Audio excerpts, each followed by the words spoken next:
بسم الله الرحمن الرحيم. عن جبيرية رضي الله تعالى عنها قالت: قال رسول الله صلى الله تعالى عليه وسلم في الحديث: سبحان الله وبحمده عدد خلقه ورضا نفسه وزنة عرشه ومداد كلماته. رواه مسلم۔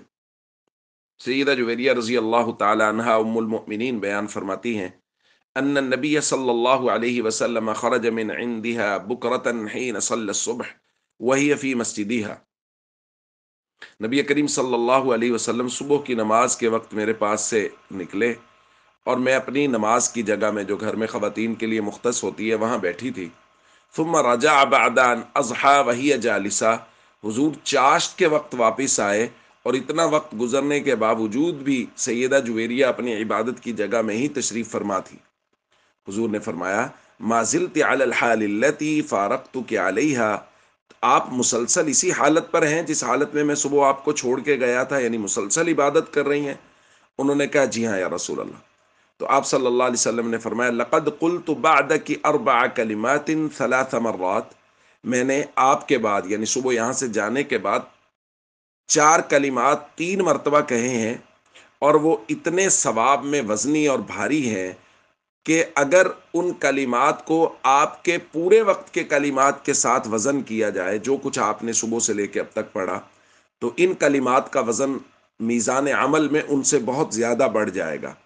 اور پھر نبی کریم صلی اللہ علیہ وسلم نے ان کلمات کو بیان فرمایا جو آج ہم نے پڑھے: سبحان اللہ و بحمدہ عدد خلقی و رضا نفسی و زینت عرشی و مداد کلماتی۔ یہ کلمات نبی کریم صلی اللہ علیہ وسلم نے پڑھے اور حضور نے فرمایا کہ یہ کلمات ثواب میں اس قدر زیادہ ہیں کہ صبح سے لے کے اب تک آپ نے جو کچھ پڑھا ہے، یہ کلمات وزن میں، میزان عمل میں ان کے ثواب سے بڑھ جائیں گے۔ دوستو، اس روایت میں 2-3 چیزیں وہ ہمارے پیش نظر رہنی چاہیے۔ نمبر 1، گھر میں خواتین کے لیے نماز کی ایک مخصوص جگہ ہونی چاہیے کہ اس جگہ پہ وہ خواتین نماز پڑھیں، اپنی عبادت کریں، اپنی عبادت کے لیے وقت نکالیں تو وہاں بیٹھیں۔ نمبر 2، آپ عبادت کا ذوق دیکھیے امہات المؤمنین کا، صحابیات کا، کہ کہاں صبح فجر کا وقت ہے اور کہاں چاشت کا وقت ہے، اور سیدہ جویریہ رضی اللہ تعالیٰ عنہ اپنی ہی جگہ پر بیٹھی عبادت کر رہی ہیں۔ اور تیسرا، یہ کلمات، یہ دعا اور یہ جو حضور علیہ الصلوۃ والسلام نے تلقین فرمائے ہیں، ان کو اپنا معمول بنانا چاہیے اور ان کو پڑھنا چاہیے۔